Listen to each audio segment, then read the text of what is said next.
Right on to the real, much love to these haters. It's time for the Lakers. It's time for the Lakers. Right on to the real, much love to these haters. It's time for the Lakers. It's time for the Lakers. Right on to the real, much love to these haters. It's time for the Lakers. It's time for the Lakers. Man, what is happening, my YouTube family? Of course, it is your boy B New. I'm coming at you on this Monday. First and foremost, I hope everybody had a safe and happy New Year. And I always want to wish positive vibrations and blessings out to anybody who could be listening. Now, with all that being said, even though I'm driving through a winter wonderland, I had to get up and get out and get something and make this video and break down this game. But before I break down the game, I got to get into it on these smooth brain haters talking about LeBron been stat padding. Now, how the hell can you be stat padding if stat padding means you are playing minutes in a game that is meaningless? Either you up by a lot or you down by a lot, and you out there trying to stat pad. Now, when LeBron dropped them 42 the other night, he could have stayed in and dropped them nifty 50, but he decided to drop 42 in just 29 minutes. So if he was stat pad, he would have stayed in a little bit longer, but he know he needs rest because he has to carry such a load for his team. And that's exactly what he does. Now, last night, he could have kept the streak alive and dropped the dirty 30. Because he had, 22 going into the fourth. He had 22 going into the fourth, and he could have easily had 8 more points and got the dirty 30. But he said, no, my team needs me. Even though I've been playing center, I haven't been playing it more so on the defensive end and taking on Nas Azir, who actually had 22 points going into the fourth quarter. And that man had 22 points going into the fourth quarter and finished the game with 22 and 11 playing center for the Minnesota Timberwolves in absence of a Karl Anthony Towns. Now, with all that being said, LeBron James took it upon himself to guard him in the fourth quarter, and he put a goose egg on him, and he didn't have any points. Now, you can say what you want to. Of course, Minnesota's shorthanded, no Karl Anthony Towns. Last time they were without Anthony Edwards. This time they were without Cat. And of course, like these pundits, another smooth brain people that's on the NBA TV that's actually getting on my nerves too is Steve Smith and my guy Sam up here arguing about, well, what you gonna do? They got Dwight Howard. Dwight Howard not even playing. So when AD get back, he has to play center and arguing back and forth. Look, coach already said that it's gonna be LeBron and AD playing at center. It's going to be LeBron and AD playing at center. That's when they playing small ball. And when they playing small ball, I guarantee they can compete with any team. They can compete with any team out here in the whole entire association. The problem comes is when they start playing big, can they defend, especially in pick and roll situations, because that's something that they've been lacking on. And Dwight Howard has been a foul machine, and DeAndre Jordan, quite frankly, is just not a good pick and roll defender. Now, with all that being said, the Lakers still need to hold on to them because there's going to be times when they have to play big. Now, yesterday, there was no Anthony Davis. And we remember when Anthony Davis went up against Karl Anthony Towns, what the hell happened?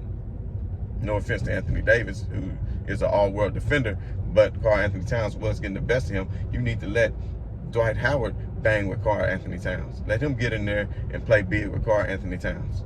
Then if you need to switch, then switch it up on the other side and let Anthony Davis, if Cat still want to guard Anthony Davis on their end, and that's how their coach want to play it, then so be it. But at the end of the day, the Lakers are still going to have to hold on to their big men when it's time to go big.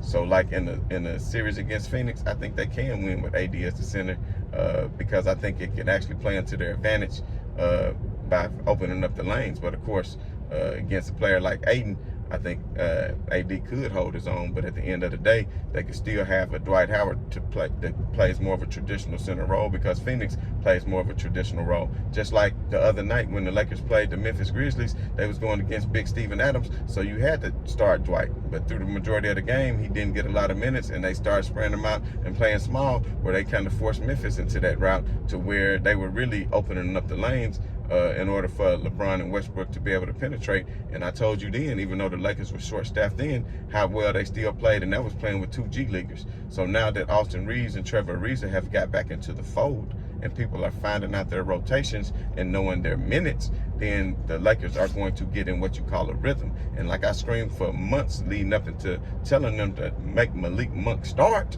Malik Monk should have been starting over THT. And I hope THT can find his way to the end of the bench. Again, THT last night was 2 out of 7, shot 28%, and only gave you 6 points. And he's just not the best defender. So with that being said, I want all THT minutes going to the rook, Austin Reeves. And I wouldn't even mind seeing Bazemore get a little playing time. I don't understand, because Ariza is a 3-and-D guy.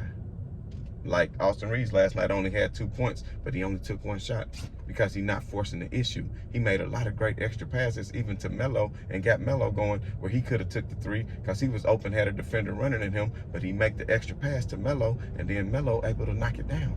So he can get other people going too. It's just not all about getting your stats. And what I'm trying to tell you is you dropping $30 million off the THT over 3 years. He might get good. Of course, he's going to develop and get better. But at the end of the day, what are you paying this rookie who you can develop him and get him better? And what can you get back as far as trade value with THT when you might need another big man, somebody who can come in and actually play big for the Lakers, a set of young legs or something like that you might need to solidify your front court is what you may be needing to think about, because you got plenty of wing players at this point, and Wayne Ellington is falling out of the rotations and falling out of the grace because of his putrid and horrid three-point shooting.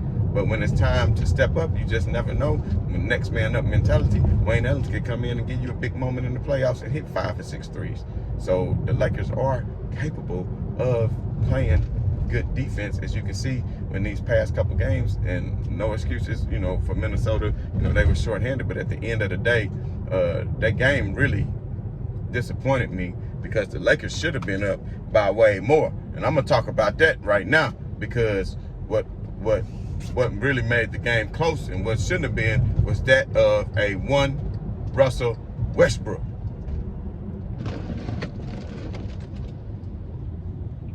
Sorry, y'all. So Westbrook, 9 turnovers last night. I'm talking about 9 turnovers. He come out the first play of the game, a turnover. And then he had turnovers like on breaks. It was at least 2 or 3 times when LeBron was leading the break. Once they had a 3-on-1 break, once they had a 2-on-1 break. And LeBron passes it to Russ, and he just fumbled the ball and lose it. And then one where he just throwing it all up over the backboard. Then, of course, charging was one of them. Then I remember one where he let the shot clock run out on him, which, couldn't really prevent that. He got the ball, with a few seconds left. He penetrated. He just didn't get it off in time, but it was a wild shot that wasn't going to have any chance of making it in at all. So, once again, really, Minnesota got up way too many shots yesterday. They got up 92 shots compared to the Lakers only 75 shots. So you're talking about an extra 20 shots. It's amazing that the Lakers even won the game. And that was really due to all the turnovers. But of course, the Lakers forced turnovers on yesterday too. LeBron James himself had 3 steals, and the Lakers turned them over 23 times. So although the Lakers did have 15 turnovers, 9 of those was Russell Westbrook. So I think LeBron maybe only had 1 turnover. Then the other night when he dropped that on their head, 42, he had 0 turnovers. So LeBron is really taking care of the ball right now. He's playing excellent on both ends, even though he's not as young as he used to be. He plays well in spots on defense, and he anchors the defense by putting everybody in the best position. And he's been shooting outstanding from the free throw line as of late. And he would have been 9 out of 10 last night, but he missed 2 at the very end. When they were playing the foul game, just keep fouling. And he wasn't even trying to get the ball in. A lot of times, if he was really stat padding like people say he is, he could have kept getting the ball and getting fouled down the stretch and making the free throws. But I think, he was tired. I think LeBron was tired. A lot of times he had his hands on his knees. It was because he was doing so much throughout the game. And it didn't have to be just from the scoring standpoint. And every time LeBron would sit down, it go the same thing. And then you got Russell Westbrook out here making boneheaded plays. But anytime you can get the Lakers, so many players all in double digits, the way that they did, Malik Monk outstanding, like I said, 22 points, 3 rebounds, 5 assists. So Monk had 22. Avery Bradley had 14. He hit a timely shot with no time on the shot clock, 1 second running out, hit a nice fadeaway from the elbow. It was a big shot at the time. Of course, Melo had 14 points, and then he had the big 4-point play at the end with 3 or 4 minutes left. There was a big play as far as keeping the Lakers ahead and putting them away. And then you had Westbrook with 20 points. So you had LeBron with 26, Monk with 22, AB with 14, Westbrook with 20, and Melo with 14. That's great ball distribution by the Los Angeles Lakers. And when they can play team ball like that, then they're going to be a very formidable team. I don't give a damn what anybody say. And when Anthony Davis come back and LeBron James can keep up the way he's been playing, and you get Anthony Davis back, then it's gonna be putting the league on notice. Is what I'm telling y'all. And I don't give a damn about a Golden State getting Klay Thompson, and I don't give a damn about Brooklyn. And Brooklyn really got Kyrie because they know the scope. They saw what happened. They knew the Lakers was gonna start gelling. Man, I know everybody want to trade Westbrook. Just chill, man. Just let them finish out the year and see what's gonna happen. Because I'm trying to tell you, in this thing called the playoffs, you gotta have this thing called heart. And he got heart. He just played too fast. But I think that he can calm down and slow down at some point, then he's gonna be just fine. And there's gonna be games where he does that. But he'll come back right back. You know, he may turn it over. Let's just say if he turned it over 5 times, okay.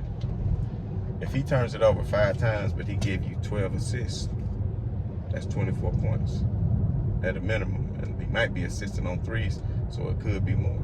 You understand? Those assists are a good stat because that means the ball movement, and you're not just playing ISO ball and you scoring effectively. So if he could do that, and then he come back and get a couple steals, see, he can kind of negate those turnovers. So let's just say if Russell Westbrook had 5 turnovers, but then he gets you 10 assists, which is 20 points at a minimum, and then he gets you 2 or 3 steals, then that's good. But anyway, back to what I want to say about the rebounding. The Lakers did a lot of standing around as far as rebounding. Now, I know they shot a lot of threes last night. Minnesota shot 38 threes last night and only made 9 of them. And that was because the closeout game on the defensive effort for the Lakers was very good last night. I mean, they was closing out on shots. They was rotating. They was helping. They was doing everything that I knew that they was capable of doing, while people were sitting up here saying they didn't really have the personnel to do so. But when you hold a team in the NBA to 103, you did something. Because this is a scoring league now. It's a fast-paced league, and it's a league with a lot of extra possessions. Do you understand what I'm telling you? So with all that being said, I just feel like, you know, the Lakers defense, they stepping up into the top 10, and by the end of the season, they could be a top 5 defense. Because now you're getting players back like Austin Reeves and the Trevor Ariza, and then of course once Anthony Davis come back, we know what he can do on the defensive end. So with all that being said, man, everybody calm down and just chill out. Now the Lakers gonna play Sacramento. They're gonna get a few little games up under them for the next few games. I think they got a home and away against Sacramento, which will put them 2 games over 500. I'm pretty damn sure they will be. And by the time they take on Memphis on the 9th, that's gonna be a damn good game, a rematch of what happened in Memphis. And I wish I had the opportunity and the time to fly out there and be at that game, but unfortunately I will not be able to. I don't believe. I would like to, but it just, my schedule is not gonna allow for that. But nonetheless, man, you know, the Lakers, everybody who always worried about them, you know, and I always got the Lakers name in their mouth, man, make the Lakers name taste like ass when you speak it. Make that name taste like ass when you speak it to y'all haters. For all y'all haters, stop hating on the damn Lakers. And it's always right on to the real, and much love for these haters. And once again, by the time the playoffs start, it's going to be time for the Lakers. Time for the Lakers. Now, the Lakers started strong in the first quarter, and they ended strong in the fourth. Now, Minnesota won the 2 quarters in between, and the Lakers didn't have a good third quarter, and Minnesota outscored them 30-23. And you might have said, oh, shit, what's going on? But LeBron James and company came out in the fourth quarter and did what they needed to do. And although you might say, well, they got lucky, if you look at the stat sheet, they were out-rebounded terribly. I mean, the rebounds was ridiculous. I want to say the rebounds was 56-28. And you got out-rebounded 56-28 and you still won. That shows me that even though they got all those second chance opportunities, you still played great defense and forced them into bad shots and had great closeouts and didn't allow them to get easy baskets. So at the end of the day, man, that's what the Lakers did, and that's what they're going to keep on doing. Memphis is going to be playing Brooklyn tonight. That'll be a good one. Like, check that out, tune into that, and maybe have a little breakdown on that tomorrow, and also preview the Lakers against Sacramento, which actually been some good games. And even though Sacramento record doesn't reflect it, they've been playing great, especially since the coach stepped in, the interim coach. Y'all know who I'm talking about. I see his face, but for some reason his name You know, he coached Phoenix for a long time. But anyway, as I was saying, man, right on to the real. Much love to these haters. I'm up out.